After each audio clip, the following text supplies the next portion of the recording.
Good morning बच्चों। आज मैं आपको टेंथ क्लास के मैथ की एक्सरसाइज 12.2 का क्वेश्चन 7 कराऊंगा। तो बच्चों हम क्वेश्चन 7 पढ़ते हैं कि त्रिज्या 12 सेंटीमीटर वाले एक वृत्त की कोई जीवा केंद्र पर 120 अंश का कोण अंतरित करती है। संगत वृत्तखंड का क्षेत्रफल ज्ञात कीजिए।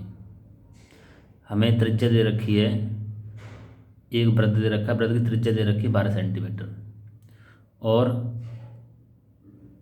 वृत्त पर कोई जीवा है और जीवा द्वारा केंद्र पर बना कोण दे रखा है हमें 120 अंश, यानी त्रिज्या दे रखी है और जीवा द्वारा केंद्र पर आंतरिक कोण दे रखा है 120 अंश और हमें जो वृत्तखंड है उसका क्षेत्रफल निकालना है, जिसमें पाई का मान हमें रखना है 3.14 और √3 की वैल्यू रखनी है हमें 1.73।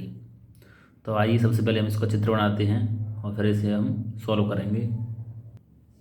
तो बच्चों ये हमने ये वृत्त खींच लिया और इसकी जो वृत्त की जो त्रिज्या है उसे लेकर ये दूरी जो दे रखी त्रिज्या ये दे रखी हमें 12 सेंटीमीटर। अब इस केंद्र से परिधि पर कहीं भी त्रिज्या खींचेंगे वो सभी त्रिज्या कैसी होती हैं, बराबर होंगी।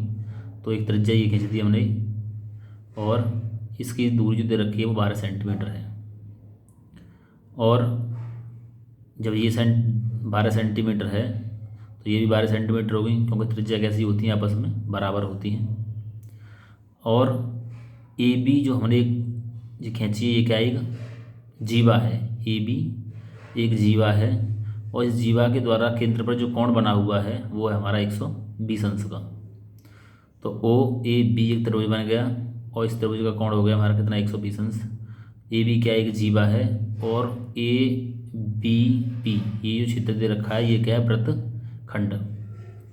तो इस जीवा ए बी से नीचे का जो क्षेत्र दे रखा है ये लघु वृत्तखंड है और इस जीवा से ऊपर का जो क्षेत्र है वो होता है हमारा दीर्घ वृत्तखंड। तो हमें जो वृत्तखंड दे रखा है इसका हमें क्या निकालना है, क्षेत्रफल निकालना है।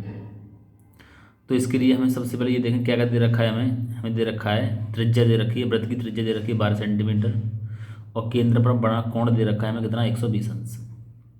हमें निकालना है वृत्तखंड का क्षेत्रफल। तो वृत्तखंड का क्षेत्रफल हम इसे कैसे निकालेंगे कि सबसे पहले निकालेंगे हम पूरे त्रिज्यखंड का क्षेत्रफल ओ ए पी बी, ये पूरा जो दे रखा है क्षेत्र इसका हम पूरे का क्षेत्रफल निकालेंगे और इस पूरे के क्षेत्रफल में से हम त्रिभुज ओ ए बी का क्षेत्रफल हम घटा देंगे तो केवल इस क्षेत्र का इसका क्षेत्रफल आ जाएगा ए बी पी का। ओ ए पी बी पूरे त्रिज्यखंड के क्षेत्रफल में से हम घटा देंगे त्रिभुज ओ ए बी का क्षेत्रफल, तो हमारा ए बी पी का क्षेत्रफल आ जाएगा। तो हमने वही लिखेंगे वृत्तखंड का क्षेत्रफल कैसे निकालेंगे कि त्रिज्यखंड ओ ए बी पी का क्षेत्रफल माइनस ओ ए बी का क्षेत्रफल। अब बच्चों त्रिज्यखंड ओ ए बी का जो क्षेत्रफल होता है त्रिज्यखंड का वो होता है θ/360 पाई आर स्क्वायर और ओ ए बी का क्षेत्रफल क्या है कि जब यहाँ पे कोण हमारा 90 हो तो त्रिभुज का फॉर्मूला लगेगा 1/2 आधार गुणा ऊंचाई। अगर यहाँ पे कोण दे रखा हो 60 अंश तो ये त्रिभुज बन जाता है समबाहु। तब हम फार्मूला लगाते हैं समबाहु त्रिभुज का फार्मूला √3/4 भुजा स्क्वायर। अगर 60 कोण 60 अंश और 90 के अलावा कोई और कोण दे रखा हो यहाँ पे तो हम फार्मूला ये लगाते हैं r² sin θ/2 cos θ/2। एक बार और समझ लो कि अगर यहाँ पे कोण दे रखा हो 90 तो हम सूत्र लगाएंगे उसका हम क्षेत्रफल का 1/2 आधार गुणा ऊंचाई।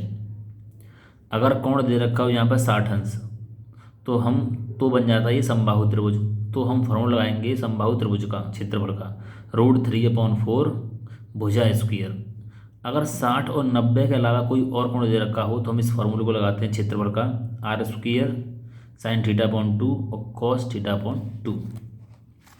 अब हम क्या करेंगे, इनके मान रख देते हैं हम कि थीटा का मान दे रखा है हमें 120 अंश, तो 120 गुणा पाई का मान हमें सवाल में दे रखा था 3.14 और आर का मान कितना था 12 सेंटीमीटर। इसको लगा हुआ है तो 12 गुणा 12 क्योंकि आर का मान 12 है और 12 कितनी बार है 2 बार, तो 12 गुणा 12। अब r² आर कितनी है 12 तो 12 गुणा 12 साइन थीटा का मान कितना है 120, यानी 120 में हम 2 से भाग दे देंगे, कितना आ जाएगा 60। और 120 में यहाँ भी थीटा का मान 120 है, इसमें भी 2 से भाग दे देंगे, कितना आ जाएगा 60। तो अब हमने क्या किया कि 120 से हम 360 को काटेंगे तो 3 बार कटेगा, 3 का भाग देंगे हम 12 में, 3 चौके 12, 4 बार कट गया। तो अब 3.14 का गुणा कर देंगे 12 में और गुणा कर देंगे 4 में, इन तीनों का आपस में गुणा कर लेंगे तो हमारा आ जाएगा 150.72 माइनस। अब 12 का 12 में गुणा कर देंगे तो 144, और साइन 60 का मान जो होता है वो होता है √3/2, और cos 60 का मान होता है 1/2। और 2 से इसको काटेंगे तो 44 को तो 72 बार कटेगा, फिर 2 से 72 को काटेंगे तो 36 बार कटेगा। तो यहाँ आ गया 36 और गुणा √3 का मान कितना होता है 1.73, ये हमें सवाल में दे रखा है नीचे। अब 36 का गुणा इसमें कर देंगे 1.73 में, तो आंसर आ जाएगा 62.28।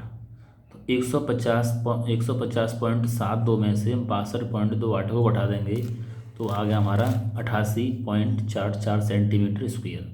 तो ये आ गया हमारा वृत्तखंड का क्षेत्रफल। तो और क्षेत्रफल हमेशा वर्ग श्रेणी में आता है, मतलब वर्ग में आता है, इकाई दे रखी सेंटीमीटर। तो इसका जो वृत्तखंड पूछा था, वृत्तखंड का क्षेत्रफल ज्ञात कीजिए।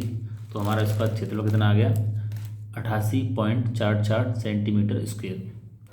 तो बच्चों 7वां सवाल ये आपका कंप्लीट हुआ। इस सवाल को अपनी नोटबुक में नोट कर लें और इसका रिवीजन करें। ओके बच्चों, धन्यवाद।